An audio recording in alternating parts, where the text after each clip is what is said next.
thanks for staying with us. This is Straight Up With Me is Eve Loy. Eve Loy, you're the external vice president of the Chinese University of Hong Kong. Now, you're going to have a class boycott next week. Yeah. You said earlier that you have to fight for the next generation. That's why you're protesting. You feel that your free speech rights, other freedoms are being eroded, right? Yeah. So you have to come out and fight. But you're fighting against the Hong Kong government. Yeah. You're fighting against the central government. Yeah. It's not a fight that I think you can win if you're fighting against the central government. Do you really feel it's worth it that even though you feel that some of your free speech rights are disappearing, on the whole, it is still one country, two systems? And China is respecting one country, two systems, and most of your freedoms are intact. So is it worth going to such lengths that we see protests and violence every week? I would say, actually, we are not only looking at the effectiveness, whether it is worth it or not, but that's something we should do, I would say. We shoulder the responsibility to do, to protect what we have or protect the values that we... Tell me this, you go to these protests, I don't know whether you've joined violent protests, but you do go to protests, I know that. What do your parents say? I mean, when you go and you say to your parents, I'm going to go join a protest, do they say, don't go, or put on your helmet and goggles to protect yourself? What do they tell you? Actually, they really do not want me to go, but I think they understand the rationale of the protest. Are they afraid? Are they worried about your safety when you go? Of course, and they will keep calling me and then asking me where am I, yeah. And you take the calls and you tell them you're safe? Actually, most of the time I cannot take the call, yeah. Why is that? Because... but if you don't take their calls, you worry even more. I would have a suitable time, then I will call them back, but not at the height moment. Of the protest, when things are getting out of hand, then you just cannot I just cannot handle it. So they don't want you to go, but they understand why you're going. But I know that many of my friends, yes. Also parents of some students, often worry about that and then like just prevent their students, their children from going to that kind of area and joining the protest. They stop them from going? Yeah. But your parents have never stopped you from going? Yeah. They tried? They tried, but they failed. How many students do you think will take part in this class boycott next week? I think at least a few thousands, but it is only a very rough estimate number. And you'll continue for 2 weeks and see what the chief executive says, right? Now, the chief executive wants to talk. She had a meeting last week with some people. She says, we want to have a dialogue platform. Anybody can come and talk to her. She's admitted she made a mistake with the extradition bill. She suspended it. She doesn't want to say withdraw, but she suspended it. And she has admitted that she has made a very, very bad decision on this that caused so much trouble that we are where we are today, right? Let's see what she has to say. This is something that we want to do in a very sincere and humble manner. I and my principal officials are committed to listen to what the people have to tell us, and we want to reach out to the community as soon as possible. She used the word humble. She's humble. She and her officials want to listen to what people want to say.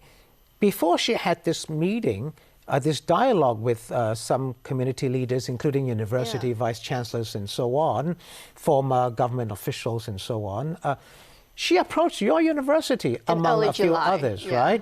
She approached, your university was the first place, along with a couple of other universities, that she approached the first time ever and says, come, let's talk. You refused. Why? Because the author is in a very closed-door manner, and then the government insists without any prerequisites to hold this kind of meeting, and then refuse to like invite all of the student unions leaders, but instead pick Picked your Chinese University of Hong Kong and a couple of other, I think Baptist University. UST. Right. So, but you turned her down. She said, come talk. You say it was closed door, but then finally she said, well, let's open it. Let's do it openly. And no preconditions, let's talk. You still said no. Why? Oh, actually, she insists to have a closed door manner. Yeah. After you refused, she said, let's have an open door one as well, but you still refused. You said we got to go in there to have the 5 conditions met. Those are preconditions. We have 2 prerequisites. One is to have an open meeting, and then another is to stop the prosecution of the protesters. Yeah. But there are over 700 of them now.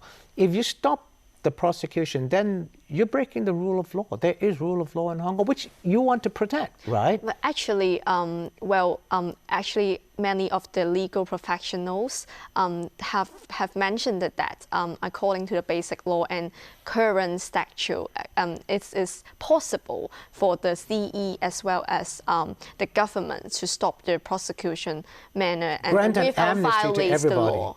You mean an amnesty to everybody, right? No, it is to stop the prosecution and to stop the investigation process. Okay, so in other words, just say everybody, we will not charge you, and that's the end of the matter. Yeah. Is that really possible, Eve? Do you think if the government did that, wouldn't that be undermining our rule of law? Because some of them did commit pretty violent crimes. But actually, I think that according to what the legal professionals and also professors said, it is possible for the government to do so. They have the power to do so. But actually, at the same time, if the government continue to prosecute the protesters, how can we start the dialogue with the government? Okay, well, on that point, let's have a look at another clip.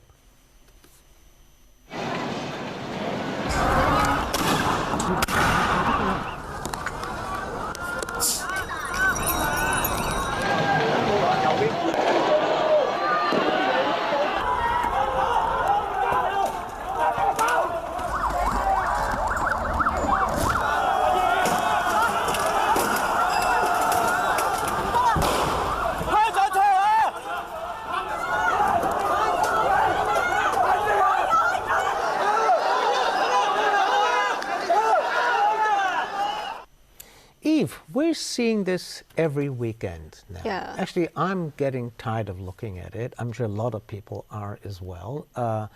It doesn't do Hong Kong's image any good.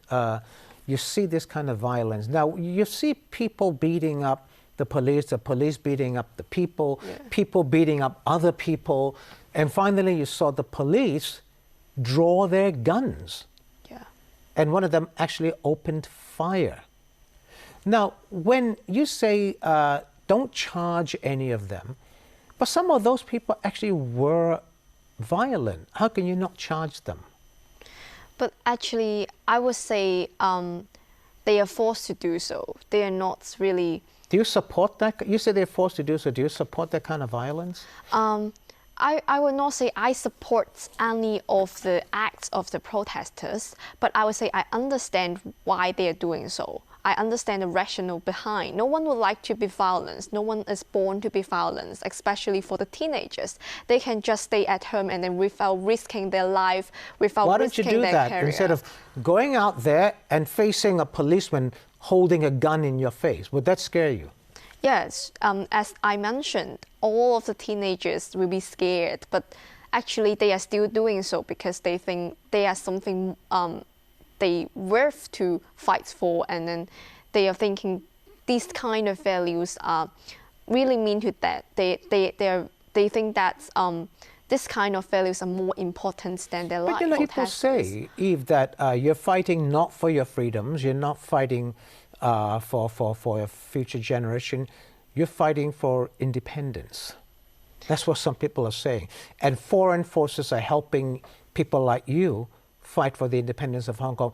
Are you fighting for independence or you're fighting for your freedoms? I believe that there are no conflicts between the two. And then I believe that among all the protesters, there are certainly some of them are advocating Hong Kong independence. That'll never happen, you know that.